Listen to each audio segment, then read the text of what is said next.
নমস্কাৰ, মই ৰঞ্জন চৌধুৰী। জুবিনৰ ওপৰত আমাৰ ধাৰাবাহিক এপিছ'ড আছিলে 19 ছেপ্টেম্বৰৰ পৰা। তাৰ পিছতো আমি কৰিছোঁ, মাজতো ইলেকশ্যন আহি গ'ল, ক'বলগীয়া একোৱেই নাই। কিন্তু এতিয়া এই গোটেই বিষয়টো বিধানসভাৰ মজিয়াত লৈ আকৌ আহিছে। মায়াবিনী দয়াবিনী, মন কৰিব দেই।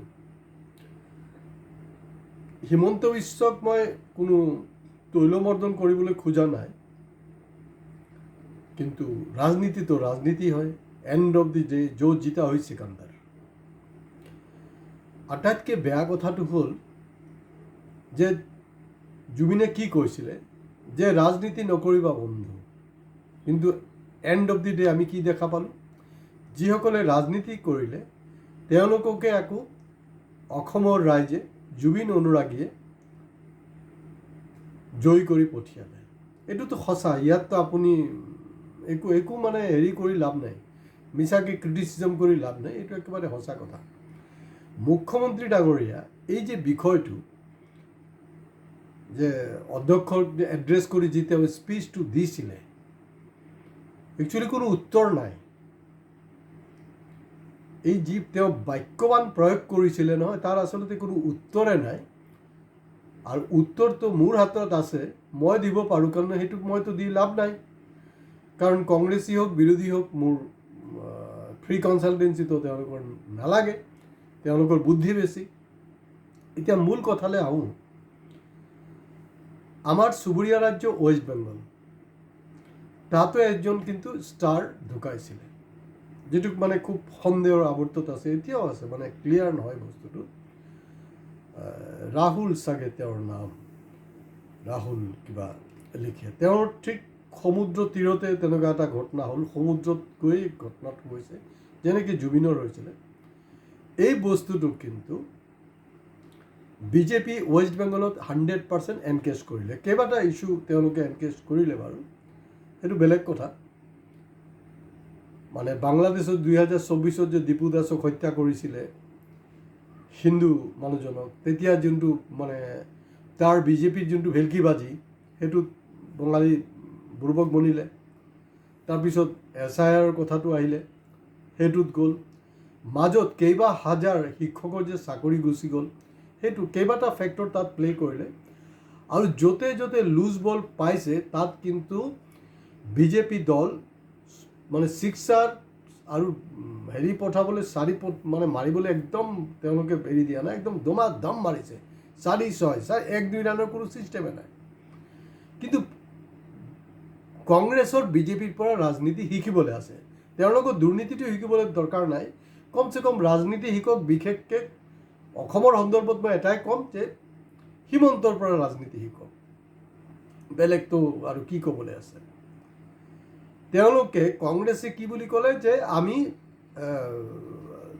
পাৱাৰত আহিলে, তেওঁলোকৰ মেনিফেষ্টোতে আছে 100 দিনৰ ভিতৰত জুবিনৰ জাষ্টিছ দিয়াম।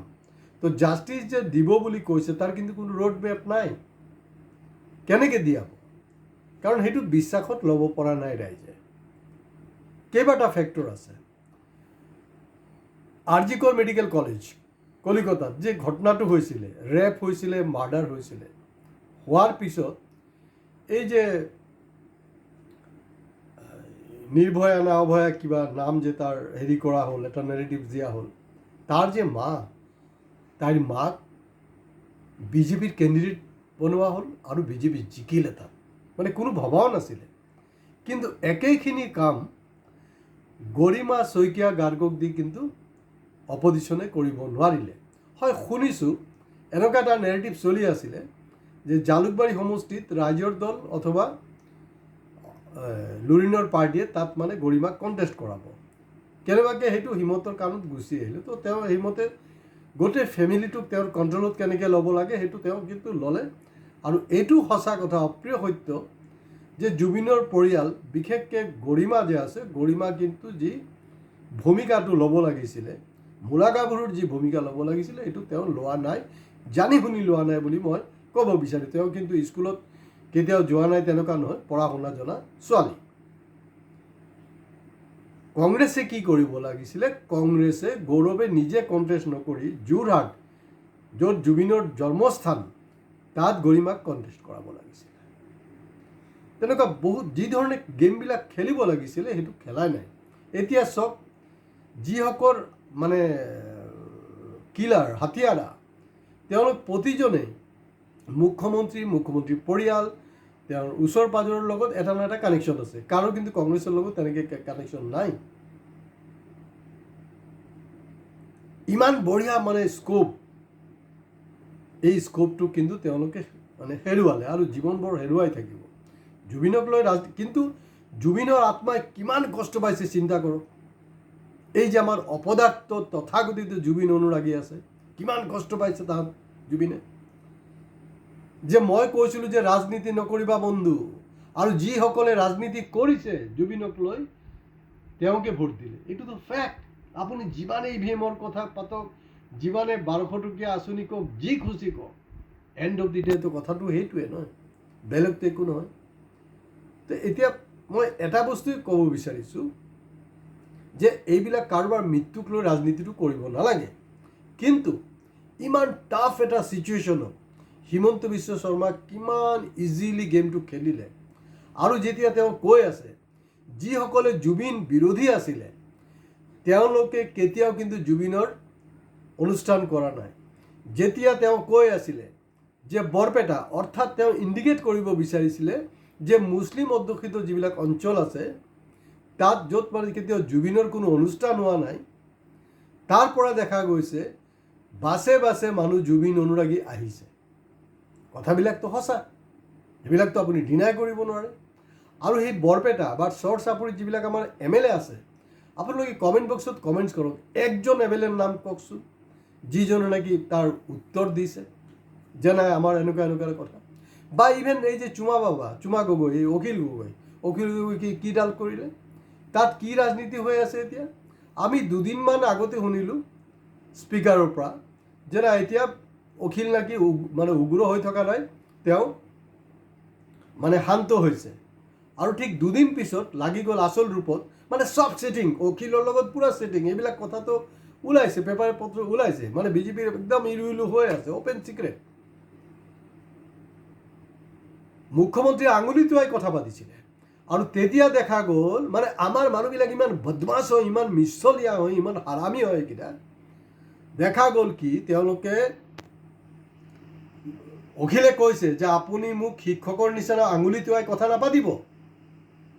কথাটোতো ঠিকেই, কাৰণ অনন্তকাল তেওঁ এডুকেশ্যন মিনিষ্টাৰ আছিলে, তেতিয়াও আঙুলি টোৱাই কথা পাতিছে, এতিয়া আঙুলি টোৱাই কথা পাতে। আৰু যিবিলাক আমাৰ শিক্ষক আছে তেওঁলোকৰ কিন্তু ঘৰুৱা কন্দলটো বাঢ়িছে, কাৰণ ইহঁতৰ ইমান প্ৰেছাৰ। মোৰ মাজত থাকিও দেখা গৈছে, মই অখিল গগৈক ছাপোৰ্ট নকৰোঁ, মই হিমন্তক ছাপোৰ্ট নকৰোঁ, মই গৌৰৱক ছাপোৰ্ট নকৰোঁ, কিন্তু একজন মানে নিৰপেক্ষ সাংবাদিক হিচাপে মই সেইটোৱে ক'ব বিচাৰিছোঁ। এতিয়া দেখা গ'ল নিউজৰ মতে যে কিছু মানে তথাকথিত শিক্ষকে আকৌ অখিল গগৈক ক্ৰিটিচাইজ কৰি আছে। আৰে অতদিন যে বেজ্জত কৰিলে আপোনালোকক, আজি কপতি যে বেজ্জত কৰি আছে পদে পদে স্বামী স্ত্ৰীৰ বিবাহ বিচ্ছেদৰ নিচিনা অৱস্থা হৈ থাকে আপোনালোকৰ। প্ৰতি মুহূৰ্তত মেছেজ আহে, এইটোক ৰিপ্লাই দিব লাগিব, কালিৰ ভিতৰত জমা দিব লাগিব, কিমান হেঁচাত আছে আপোনালোকে। সেইবিলাক লৈ প্ৰতিবাদ নাই, কিন্তু অখিলৰ সেইটোক লৈ আপোনালোকে প্ৰতিবাদ কৰিলে। কি শিক্ষক, কি জুবিন অনুৰাগী, চবৰে একেই অৱস্থা। সদুত্তৰ সঠিক সময় দিব নোৱাৰা হৈছে, কিয়? তো গতিকে কেনেকৈ এই যে মায়াবিনী দয়াবিনীৰ যোনটো নেৰেটিভছ দিলে সেইটো মই নাভাবোঁ, কাৰণ গৌৰৱৰ মূৰততো গোবৰ আছে। মইতো বহুত আগৰতো কৈছোঁ, গোবৰ আছে বুলি সেইবিলাকৰ কোনো উত্তৰ নাই, না ৰখিবলৈ আছে, কাৰো ওচৰত নাই সেইবিলাকৰ উত্তৰ। আৰু উত্তৰ দিব নোৱাৰিব, because they are not serious. কিন্তু হিমন্ত বিশ্ব শৰ্মা এই যে এটা জটিল ছিচুৱেশ্যন, য'ত 10 লাখ মানুহ ওলাই গৈছে ৱৰ্ল্ড ৰেকৰ্ড গুৱাহাটীত, সেইটো কেনেকৈ চম্ভালিছে।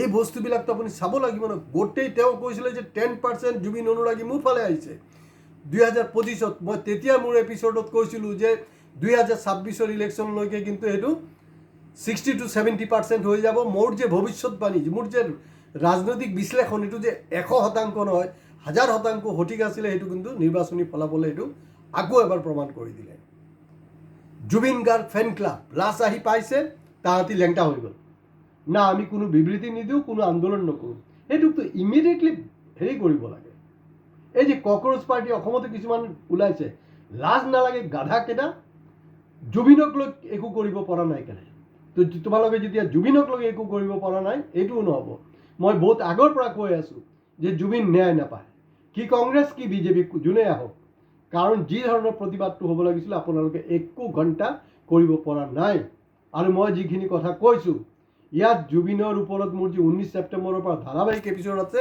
তাত চাব ক'ৰবাত না ক'ৰবাত কিন্তু এই ইংগিতবিলাক মই বহন কৰিছোঁ আজি ইয়াতে শেষ কৰিছোঁ ছাবস্ক্ৰাইব কৰিবলৈ লাইক কৰিবলৈ কমেণ্টছ কৰিবলৈ নাপাহৰিব নমস্কাৰ